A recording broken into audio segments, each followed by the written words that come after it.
1912, the Pacific Northwest is booming, forests crashing down, railroads cutting through mountains. But in the shadows of progress, there's a problem no one can solve. Trucks. They fail. Wooden frames snap beneath logging loads, engines sputter on steep grades. Roads aren't roads, just ruthless rivers of mud that swallow machines whole. Yet, in this unforgiving land, a quiet experiment begins. A truck with steel bones and 6 cylinders, built not in Detroit's factories, but in a small Tacoma workshop. Its name, the Gersix, a truck that would rewrite the rules of logging forever. From that small experiment, a company would rise, one that changed trucking across the world. And that company, Kenworth. Back in 1912, the Pacific Northwest pushed men and machines to their limits. Logging crews wrestled with trucks that collapsed under heavy loads. Construction companies watched their vehicles sink axle-deep in mud. The region's steep mountain passes and primitive roads destroyed ordinary trucks within months.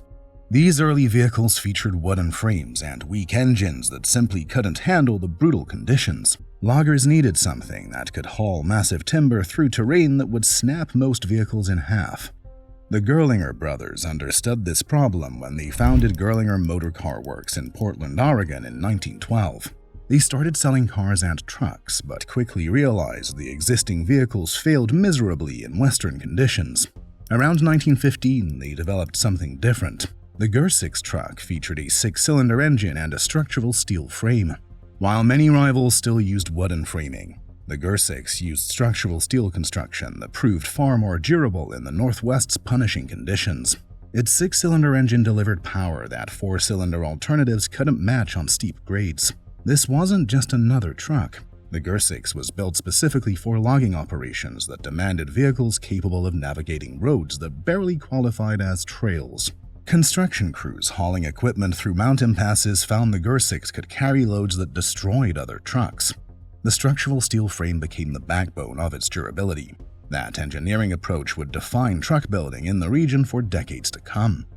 However, building great trucks and running a successful business required different skills. The Gerlinger Motor Car Works faced mounting financial pressure by 1917. The company had the right product but lacked the business leadership to capitalize on it. They offered the operation for sale, hoping someone would recognize the potential hidden within their struggling enterprise. 2 men saw what others missed. Captain Frederick Kent and Edgar K. Worthington acquired the Gerlinger assets in 1917 and reorganized the business as the Gersix Motor Company. Worthington managed property in Seattle that housed automotive businesses, giving him daily exposure to which companies succeeded and which failed. Kent brought maritime discipline and operational experience, understanding how harsh conditions demanded superior engineering. Together, they grasped both the engineering excellence and business fundamentals needed for growth. By 1919, Captain Frederick Kent stepped away, with his son Harry carrying forward the vision alongside Worthington. The new ownership maintained the bay-by-bay assembly process that enabled built-to-order craft for loggers and specialized customers. Instead of using moving assembly lines that forced standardization, each truck moved through individual work bays. This method let them modify designs for specific customer needs. A logging company might need reinforced frames and specialized hitches. Construction crews required different bed configurations and power options. The flexibility to customize became their competitive advantage. By 1923, Kent and Worthington were ready to formalize their vision. On January 22nd at 9:04 a.m., they incorporated the Kenworth Motor Truck Company in Seattle, Washington. The name combined Kent and Worthington, but it represented more than personal branding. It symbolized their commitment to custom engineering and meeting unique regional demands that mass-produced trucks ignored. The first Kenworth truck rolled off the line in March 1923. The company immediately focused on loggers who needed vehicles capable of surviving conditions that destroyed ordinary trucks. They also expanded into bus manufacturing, building school buses on the same rugged Gersix platform. This early diversification showed their willingness to apply their engineering expertise wherever durability mattered most. Production numbers tell the story of careful, quality-focused growth. By 1922, in just 3 years, output grew from dozens of trucks by year to a steady 2 per week by 1925. This wasn't rapid expansion driven by mass production. Instead, it reflected their commitment to building each truck according to customer specifications. While other manufacturers pushed standardized models, Kenworth built trucks tailored to specific applications. The company's reputation spread through word of mouth among loggers and construction crews. When a Kenworth truck survived routes that killed other vehicles, operators took notice. The structural steel frames and 6-cylinder engines proved their worth in the field. Customers knew they were buying more than transportation. They were investing in equipment engineered to endure. This foundation of durability, customization, and engineering excellence became Kenworth's DNA. The principles established during those early years would carry the company through whatever challenges lay ahead. But this young truck builder was about to face its first major test in an era of unprecedented economic upheaval. The 1920s roared with industrial growth and boundless optimism. America's economy boomed as highways expanded and trucking demand exploded. Companies raced to meet the need for reliable commercial vehicles. In 1929, Kenworth dedicated its new 30,000-square-foot Mercer Street plant in Seattle, marking the company's growth during the prosperous decade. Then October 1929 arrived like a sledgehammer, shattering dreams and destroying businesses overnight. Could a small Seattle truck builder survive when industrial giants were collapsing? Kenworth had built its identity around custom engineering during the prosperous 20s. While competitors chased volume with assembly line production, Kenworth crafted trucks tailored to specific regional demands. Logging companies needed reinforced frames for hauling massive timber. Construction crews required specialized configurations for mountain work. This approach meant higher prices, but superior performance where it mattered most. The company's engineering choices reflected this philosophy. Structural steel frames resisted punishment that destroyed wooden competitors. These decisions seemed expensive during good times. Nobody knew they would become survival tools when the economy collapsed. October 1929 changed everything. Stock markets crashed and credit dried up instantly. Trucking companies watched freight demand vanish as businesses shuttered nationwide. Mass unemployment meant fewer goods to haul. Construction projects stopped midstream. Even logging operations slowed as lumber demand plummeted. The trucking industry faced a crisis that killed dozens of manufacturers within months. Kenworth found itself trapped between falling demand and rising costs. The company's focus on specialized, higher-end trucks suddenly seemed like a fatal mistake. Customers who could afford premium engineering disappeared. Those still buying trucks wanted the cheapest options available. How could a custom builder compete against mass-produced vehicles selling for half the price? The answer came through innovation born of desperation. In 1933, Kenworth made diesel engines standard equipment across its line. This wasn't just an engineering upgrade, it was economic survival. Diesel fuel cost roughly 1/3 the price of gasoline, offering massive operational savings for cash-strapped customers. While competitors stuck with traditional gasoline engines, Kenworth gave truckers a way to cut their biggest operating expense. That same year brought another breakthrough that addressed practical needs created by longer routes. Chief engineer John Halmstrom developed the first integrated sleeper cab design, complete with a vertical exhaust pipe behind the cab that became a signature feature. Long-haul drivers could now rest inside their trucks instead of paying for motels on routes from Seattle to Los Angeles. This innovation saved drivers money while improving safety by letting them stop when fatigue hit. Diversification became Kenworth's lifeline during these lean years. In 1932, the company entered fire truck manufacturing, building custom apparatus tailored to each department's specific needs. Bus production continued from the Seattle plant, providing steady income when freight hauling dried up. The bay-by-bay assembly process that had defined Kenworth's approach proved invaluable during the Depression, offering the flexibility to serve buses, fire apparatus, and refurbishments when standard truck orders vanished. Weight reduction emerged as another competitive advantage. In 1935, Kenworth introduced aluminum hubs and cabs, followed by aluminum bumpers. Skeptics questioned whether lightweight materials could handle heavy-duty work. But fleets quickly recognized the benefits. Lighter trucks meant higher payloads within legal weight limits. Better fuel efficiency stretched operating budgets. These industry-leading innovations spread across the trucking sector as operators discovered their practical value. By 1936, Kenworth unveiled its first cab-over engine truck, the Model 516. This design enhanced maneuverability in tight urban spaces while maximizing load length within regulatory constraints. The company continued refining its offerings to match changing market demands and emerging regulations. Each innovation reflected Kenworth's core philosophy: engineering solutions for real-world problems. The Depression tested Kenworth like a stress fracture tests metal. Many rivals cracked under pressure and disappeared. Kenworth bent but didn't break. The company's reputation for reliability actually grew during hard times. When customers invested their scarce dollars in a truck, they wanted assurance it would perform. Kenworth's track record of surviving punishment paid dividends when survival mattered most. By the late 1930s, Kenworth had emerged leaner but stronger. The company proved it could innovate under pressure and adapt to changing conditions. These lessons in survival and the engineering excellence forged during America's darkest economic hour would soon face an even greater test, as global events demanded machines capable of enduring conditions no civilian truck had ever faced. In September 1939, everything shifted as war broke out across Europe. Nations scrambled for machines that could survive desert heat, jungle humidity, and Arctic cold. The largest military mobilization in human history was about to begin. Kenworth, still a small Seattle truck builder, was about to be pulled into a global conflict that would test every aspect of American manufacturing. Kenworth brought unique credentials to this challenge. The company had spent 2 decades building custom trucks that survived the Pacific Northwest's brutal logging conditions. This reputation for durability caught military attention as procurement officers searched for vehicles that could handle combat conditions. The U.S. Army needed trucks that could carry heavy loads across terrain that barely qualified as roads. Desert campaigns required vehicles that functioned in extreme heat without breaking down.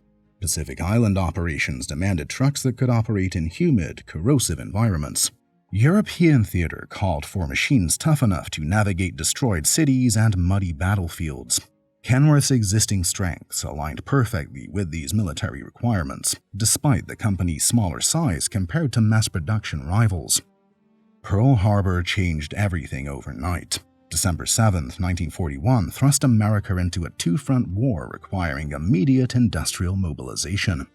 Kenworth faced an enormous challenge, converting civilian production into military manufacturing almost instantly. Raw material shortages threatened supply chains, as steel and rubber went to priority war production. Military specifications demanded precision that exceeded civilian standards. The scale of demand far exceeded anything Kenworth had ever faced. Kenworth responded by transforming its entire operation around military production. In 1942, the company began building the heavy wrecking truck M1, a 10-ton, 6-wheel drive recovery vehicle essential for battlefield maintenance. The M1 featured crane booms, fore and aft winches, cutting and welding equipment, and floodlights. These recovery trucks could lift roughly 16,000 pounds with outriggers deployed and tow up to 60,000 pounds when battlefield conditions demanded heavy pulling power. Production demands forced Kenworth to revolutionize its manufacturing approach. A late 1942 surge forced the company to adopt a moving assembly line across assembly, paint, and inspection, an innovation that later underpinned post-war scale. This transformation represented a fundamental shift in how Kenworth built trucks, introducing mass production techniques while maintaining quality standards. Labor shortages in Seattle prompted another major expansion. In 1943, Kenworth shifted wrecker assembly inland to the Yakima Fairgrounds after Seattle was declared a critical labor area, while the Seattle plant moved into aircraft subassembly for B-17 and B-29 parts. The wartime workforce at Seattle became predominantly female during this transition to aircraft component production. Kenworth workers built parts for Boeing's Flying Fortress and Superfortress bombers, demonstrating the company's versatility across different manufacturing disciplines. Innovation flourished under wartime pressure. Kenworth implemented aluminum subassembly techniques that reduced weight without sacrificing strength. The company installed the first aluminum frame rail on a Kenworth truck, pioneering lightweight construction that would influence post-war designs. These advancements emerged from military necessity but created competitive advantages that lasted decades. The M1 became the standard heavy army wrecker throughout World War II, serving in every theater from North Africa to the Pacific. These machines cleared disabled equipment from battlefields, maintained supply routes under fire, and kept military operations moving forward when breakdowns threatened mission success. The war transformed Kenworth from a regional custom builder into a proven military contractor. Battle-tested engineering earned respect from procurement officers who demanded reliability under extreme conditions. Wartime production expanded capacity and accelerated process and materials know-how that would later prove invaluable. Most importantly, Kenworth proved its engineering could meet not just civilian logging demands, but global military requirements. Victory in 1945 left Kenworth with enhanced capabilities and strengthened reputation. The company had survived its greatest test while contributing essential equipment to Allied success. But the transition from wartime contracts back to civilian markets would bring its own challenges and opportunities as America entered an unprecedented economic boom. PACCAR's acquisition in 1945 transformed Kenworth's entire trajectory. Pacific Car and Foundry Company had built rail cars, structural steel, and defense equipment since the early 1900s. PACCAR understood heavy industry, large-scale manufacturing, and the financial resources needed for rapid expansion. The parent company provided financial stability that eliminated the cash flow struggles that had plagued independent truck builders. This wasn't a takeover that erased Kenworth's character. PACCAR amplified Kenworth's custom engineering with program management discipline, capital resources, and export channels that preserved the company's identity while expanding its reach. Kenworth continued building trucks tailored to specific customer needs, but now had the backing to compete against larger rivals. The custom-built philosophy remained intact, supported by corporate resources that could fund innovation and expansion simultaneously. PACCAR's resources created immediate transformation. In January 1946, the company purchased a former Fisher body plant near Boeing Field in Seattle, consolidating production in South Seattle while maintaining flexibility for custom modifications. The new facility increased capacity dramatically, while preserving the bay-by-bay assembly process that allowed engineers to modify designs for specific customer requirements. However, the post-war years brought intense challenges alongside opportunities. Demand for trucks soared as America's economy roared back to life, but competition grew fiercer than ever before. Mass production manufacturers flooded the market with standardized trucks that sold for significantly less than custom-built alternatives. These competitors could build thousands of identical vehicles using assembly line efficiency that drove costs down relentlessly. Kenworth faced a fundamental dilemma. The company had built its reputation on engineered-to-order trucks that matched specific applications perfectly. Logging companies needed reinforced frames and specialized hitches. Construction crews required different configurations for mountain work. But could this approach survive in a fast-scaling industry where cheaper alternatives multiplied rapidly? Innovation accelerated under PACCAR ownership. Kenworth introduced all-aluminum cabs that reduced weight without sacrificing durability, giving customers higher payload capacity within legal limits. Diesel engines became standard across more models, providing fuel efficiency advantages that mattered increasingly to cost-conscious operators. Refined styling made Kenworth trucks more appealing to drivers who took pride in their equipment's appearance.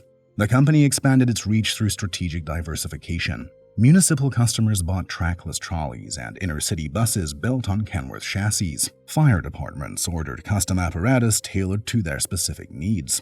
This broad product range stabilized revenue when private freight demand fluctuated, providing steady work that kept production lines running efficiently. International expansion opened new markets that valued Kenworth's engineering expertise. The Model 853 Desert Truck was developed in 1947, specifically for Arabian American Oil Company operations, and by 1951, the program had yielded about 1,700 orders. This proved that custom engineering could succeed in the world's harshest environments. By 1950, Kenworth's distribution reached 27 locations outside the United States, and exports accounted for roughly 40% of total sales. Production milestones reflected both increased efficiency and growing demand. By 1951, Kenworth completed its 10,000th truck, marking the company's evolution from pre-war custom builder to scaled manufacturer. In 1952, Kenworth produced 1,000 trucks in a single year for the first time in company history. The company had successfully balanced custom engineering with scaled production, creating a sustainable model for growth. PACCAR's diversification beyond trucks provided additional advantages. By 1953, the parent company was a leading builder of refrigerated rail cars and a major fabricator of structural steel for bridges and factories. This breadth gave Kenworth access to materials expertise, heavy fabrication capacity, and program management discipline that supported the custom-at-scale approach. The partnership proved that specialized manufacturers could compete against mass production rivals when backed by adequate resources and strategic vision. PACCAR's acquisition transformed Kenworth from a regional custom builder into a company with both engineering prestige and financial muscle. This foundation positioned Kenworth for the breakthrough that would cement its legendary status. The company was ready to create something that would define not just trucking performance, but trucking culture itself. In 1963, Kenworth launched the W900, a truck that evolved from the 900 series and would transform both the company and trucking culture itself. The late 1950s had changed trucking forever as interstate highways stretched across America and long-haul freight boomed like never before. Suddenly, trucks weren't just work machines, they became rolling billboards for the drivers who owned them. Image mattered as much as horsepower. The W900 embodied everything Kenworth stood for, wrapped in a design that commanded respect on any highway. The long-nose hood stretched ahead of the cab like a declaration of power, housing diesel engines that could pull massive loads up mountain grades. The completely redesigned cab featured a raised roof and larger windows that improved both visibility and comfort. The standard tilting hood made engine access simple, letting drivers perform maintenance without wrestling with heavy panels. This wasn't mass-produced transportation. The W900 continued Kenworth's tradition of customization, allowing drivers and fleets to specify exactly what they needed. Owner-operators could choose engine configurations, transmission options, and interior packages that matched their routes and preferences. Fleet managers could optimize trucks for specific applications, whether hauling lumber through mountain passes or freight across desert highways. The W900 evolved continuously to meet changing needs. In 1965, the W900A variant lengthened the hood to accommodate larger diesel engines and increased radiator capacity. Door modifications in 1972 included larger windows and repositioned handles for easier operation. By 1965, Kenworth was producing more than 3,000 trucks annually, showing the jump from craft to series production while maintaining build quality. International expansion proved the W900's universal appeal. PACCAR took a 49% stake in Kenworth Mexicana in 1960, bringing the brand to Latin American markets where rugged conditions demanded reliable trucks. PACCAR established an Australian assembly plant in 1966, with the first Australian-built Kenworth, the K125CR, rolling off the line in March 1971, proving the brand could adapt to right-hand drive markets and local regulations. The Kansas City plant opened in 1964, providing the production capacity needed to meet growing W900 demand without sacrificing the attention to detail that drivers expected from the brand. This expansion allowed Kenworth to scale up manufacturing while preserving quality standards that separated it from mass production competitors. The W900 became more than successful transportation. It emerged as a cultural icon that symbolized freedom, independence, and professional pride. The distinctive silhouette became instantly recognizable, whether parked at truck stops or rolling down interstates. By 1979, Kenworth had established itself as a genuinely global manufacturer, with the W900 as its flagship. But the W900's greatest impact was just beginning. The model's success had positioned Kenworth at the center of a cultural transformation that would make truckers American folk heroes. The 1970s transformed trucking from a blue-collar job into an American lifestyle.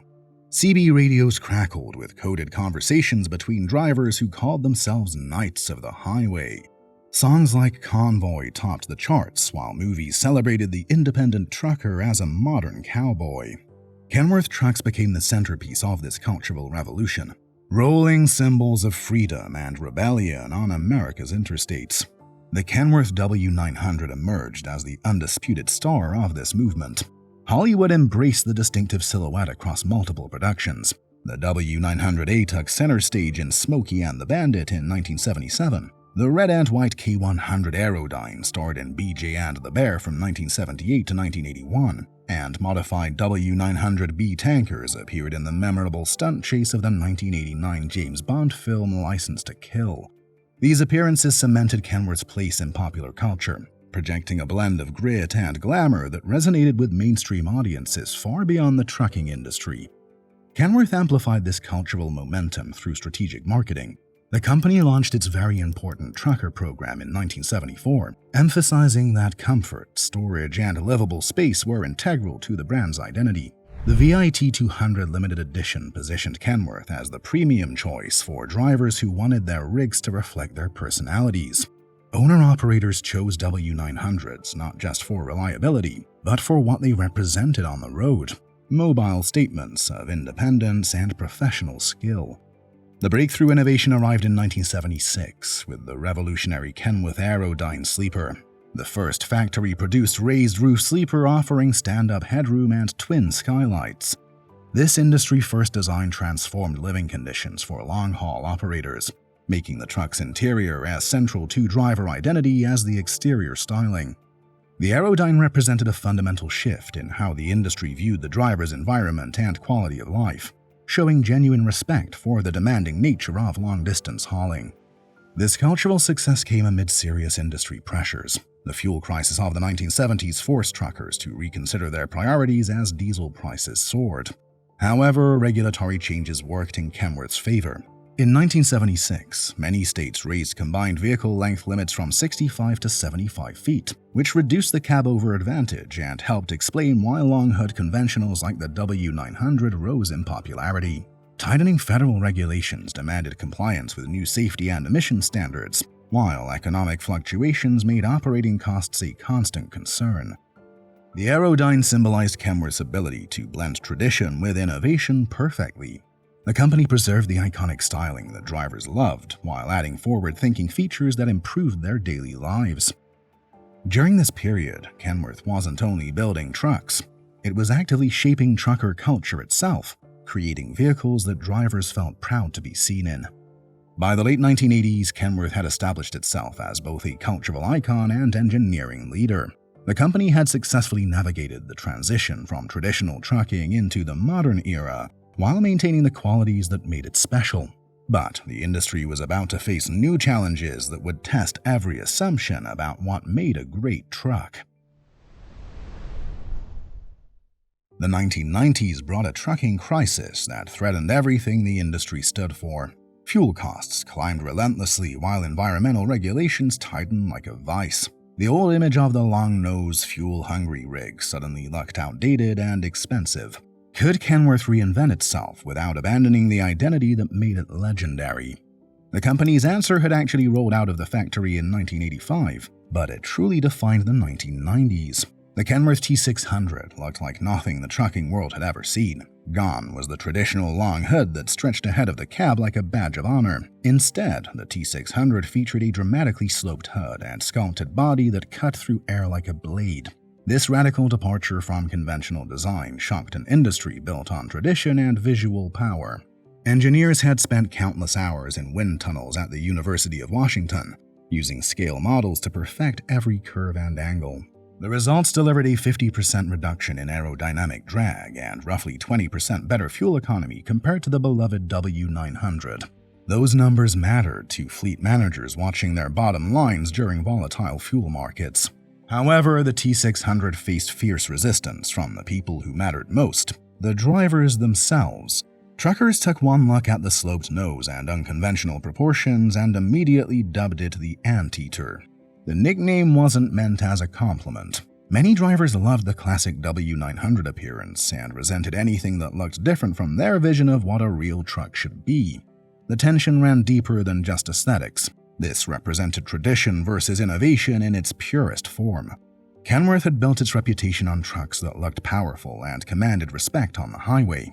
If the T600 failed to win acceptance, the company risked losing credibility and market leadership during a critical industry transformation. But the T600 gradually proved its worth where it mattered most. In actual operation, fleet operators discovered the fuel efficiency claims weren't just marketing promises. By the end of 1985, the T600 accounted for about 40% of Kenworth tractor sales, proving that radical design paid off when backed by real performance benefits. Driver comfort improved significantly thanks to better weight distribution from the setback front axle. A first for any Kenworth conventional, the integrated front fenders and side fuel tank skirts enhanced the sleek profile while reducing road noise and vibration. Visibility increased through redesigned windshields and mirror systems that gave drivers better sightlines in all directions. The 1989 T600B brought further refinements that addressed early criticisms. Redesigned mirrors integrated side and convex views into single housings. The curved windshield improved aerodynamics while enhancing the driver's view of the road ahead.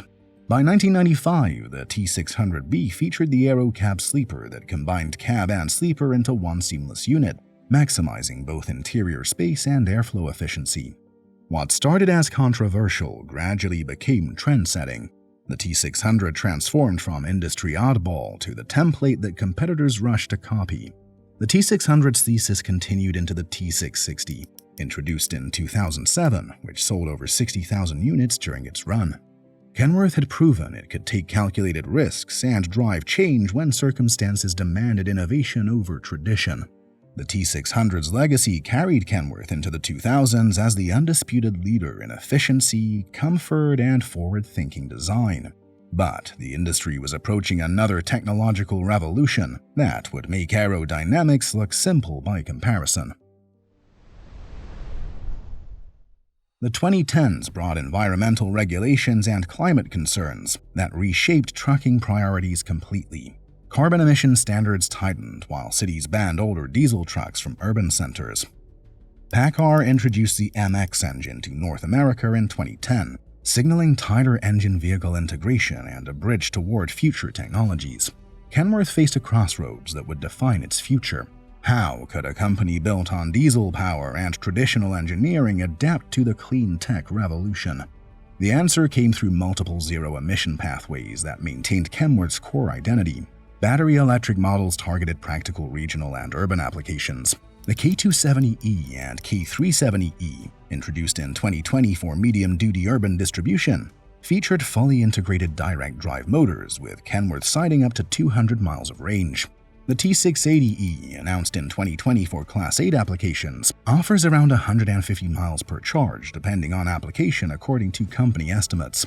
The T880E became the industry's first Class 8 vocational battery electric truck, designed specifically for construction and refuge applications that demanded maximum configurability. Hydrogen and autonomy represented longer-range strategic pathways. Kenworth integrated Toyota's fuel cell technology into the T680 FCEV, creating a hydrogen-powered truck with up to 450 miles of range and 20 to 30-minute refueling times. Pilot units began deliveries in 2024, with serial production planned for 2025.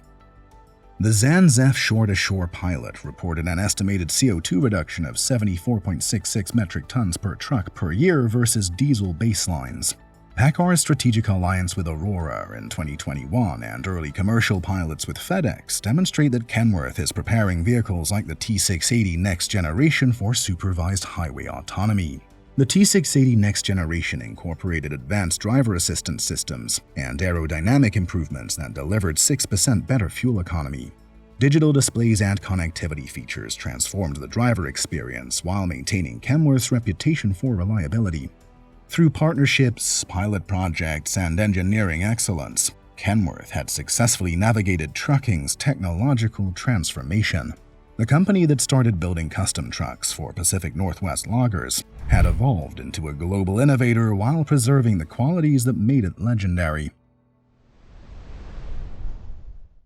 Looking back across more than a century, Kenworth's legacy rests on three research-backed pillars that defined both the company and the industry itself. First, engineered to the mission. From the Gersix steel frame that survived Pacific Northwest logging conditions, to the Model 853 desert truck built specifically for Arabian American Oil Company operations, Kenworth consistently built trucks for the job at hand rather than chasing mass production. Second, respect the driver. The 1933 integrated sleeper let drivers rest inside their trucks instead of paying for motels, while the 1976 Aerodyne raised roof sleeper provided stand-up headroom that transformed long-haul living conditions. Third, build the system.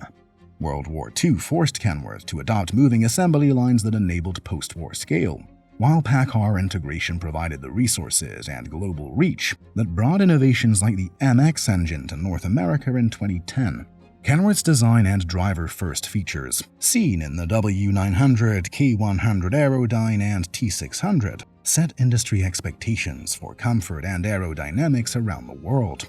The company proved that specialized manufacturers could compete against mass production rivals when backed by engineering excellence and strategic vision. Which of those three pillars matters most to you? The engineering, the driver comfort, or the system behind the scenes? From custom steel frames to quiet electric motors, Kenworth's Century shows the same rule: engineer to the mission. Tell us in the comments, did you ever drive, own, or work on a Gersix, W900, T600, or T680? Which company would you like a deep dive on next? If you enjoyed this look at Kenworth's century of engineering, subscribe for more deep histories of industry giants.